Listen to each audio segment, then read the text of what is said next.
Selamat pagi, Bapak Ibu Saudara.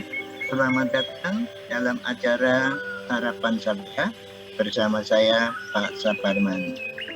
Harapan kita pada pagi hari ini diambil dari Matius 11 ayat 7 sampai dengan yang ke-10. Matius 11 ayat 7 sampai 10. Demikian firman Tuhan. Setelah murid-murid Yohanes pergi, mulailah Yesus berbicara kepada orang banyak itu tentang Yohanes. Untuk apakah kamu pergi kepada gurun, melihat buluh yang digoyangkan angin kian kemari? Atau untuk apakah kamu pergi melihat orang yang berpakaian halus? Orang yang berpakaian halus itu tempatnya di istana raja. Jadi, untuk apa kamu pergi? Untuk apakah kamu pergi? Melihat nabi? Benar, dan aku berkata kepadamu, bahkan lebih daripada nabi. Karena tentang dia ada tertulis, lihatlah, aku menyuruh utusanku mendahului engkau, ia akan mempersiapkan jalanmu di hadapan. Bapak Ibu Saudara sekalian yang dikasih Tuhan, kata-kata Tuhan Yesus ini sebelumnya didahului dari ayat-ayat sebelumnya bahwa Yohanes yang dipenjara itu mengirim utusan untuk menanyakan Yesus apakah Yesus itu yang ditunggu atau ada yang lain lagi. Jadi orang mengira, wah ini Yohanes ini lemah, masih menanyakan siapa Yesus yang telah dikutbahkan berapi-api itu. Tetapi Yesus menjawab, menjelaskan kepada para pendengar pada waktu itu, Yohanes tidak seperti itu. Kamu mau melihat apa? Kalau ke padang gurun, melihat buluh, betul buluh itu digoyang angin ke sana kemari, kian kemari. Tapi Yohanes bukan seperti itu. Bukan imannya digoyangkan ke sana, digoyangkan kemari, percaya ke sana, kemari, seperti itu. Tapi lagi-lagi, sebagai orang, tidak ada satupun orang di dunia yang sempurna, kecuali Tuhan Yesus pasti. Sehingga Yohanes pun mengalami keraguan. Tapi menurut Tuhan Yesus, dia bukan bulu yang terombang-ambingkan angin. Juga Tuhan Yesus mengatakan, kamu ingin melihat apa? Orang berpakaian halus, ya itu di istana. Kalau kamu ingin melihat nabi, betul. Nabi itu, Yohanes itu nabi. Bahkan lebih daripada nabi. Jadi Yohanes adalah orang yang besar menurut penilaian Tuhan Yesus. Karena dia khotbahnya seperti yang dikatakan Tuhan. Kalau Tuhan berfirman A, Yohanes menyampaikan A. Kalau Tuhan berfirman B, Yohanes menyampaikan B. Tidak dikurangi dan tidak ditambahkan firman Tuhan itu. Sehingga pendengarnya pada waktu itu hanya ada dua pilihan, ya atau tidak, percaya atau tidak. Yohanes orang besar karena dia menyampaikan firman Tuhan. Juga Yohanes orang besar karena yang berikut ini. Ada tertulis, jadi Yohanes sudah ditulis sebelumnya. Katanya, lihatlah aku menyuruh utusanku mendahului engkau. Ia akan mempersiapkan jalanmu di hadapanku. Ini dikutip dari Maleakhi dan juga Yesaya. Bahwa nanti ada seorang yang akan menyiapkan jalan Mesias.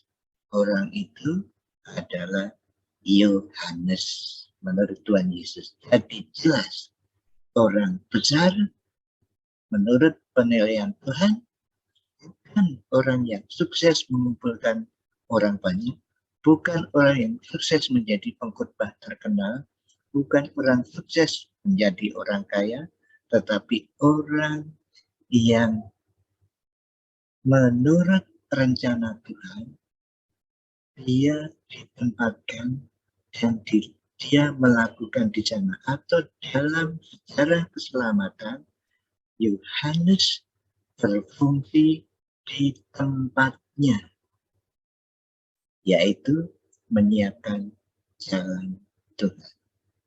Semua orang yang percaya kepada Tuhan Yesus berfungsi dalam pelayanan kerajaan Allah. Ingat, ada gambaran mengenai tubuh, ya. Ada gambaran mengenai bangunan. Nah, mengenai tubuh ada tangan, ada mata, ada telinga dan lain-lainnya. Jadi setiap orang yang percaya kepada Tuhan Yesus berfungsi, entah berfungsi sebagai mata atau telinga atau lain-lainnya. Jadi saudara dan saya berfungsi di dalam pelayanan kepada Tuhan Yesus Kristus. Saya berharap saudara dan saya berfungsi persis seperti apa yang dimaksudkan Tuhan.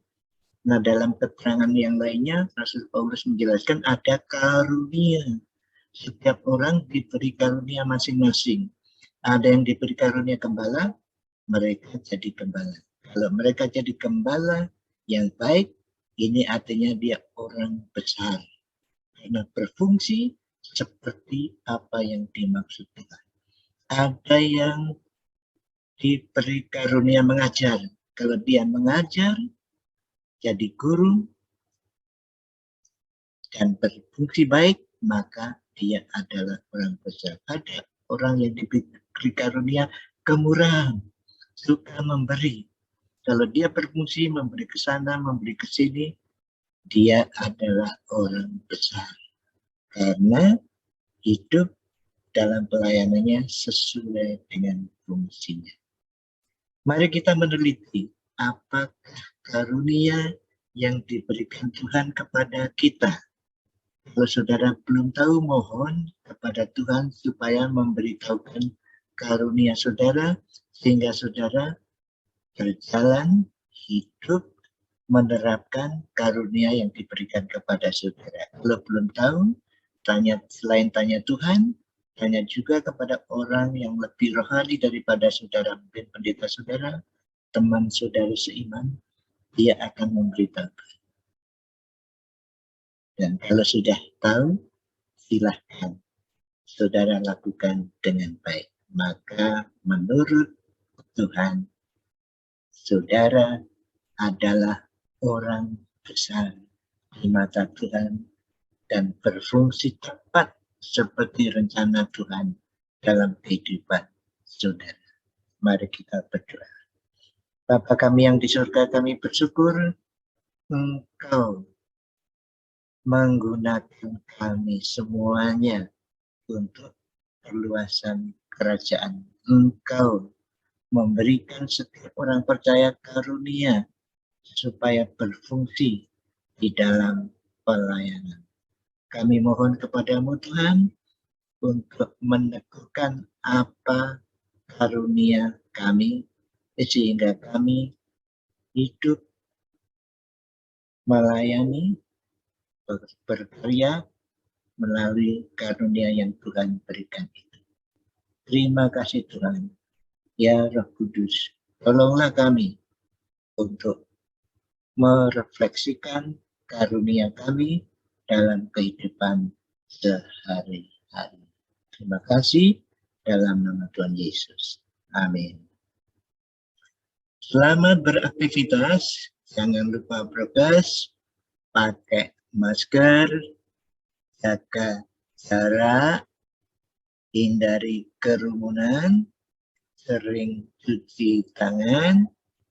Kalau saudara lansia seperti saya, sebaiknya di rumah saja, kecuali hal penting baru pergi. Tuhan Yesus memberkati saudara dan saya. Amin.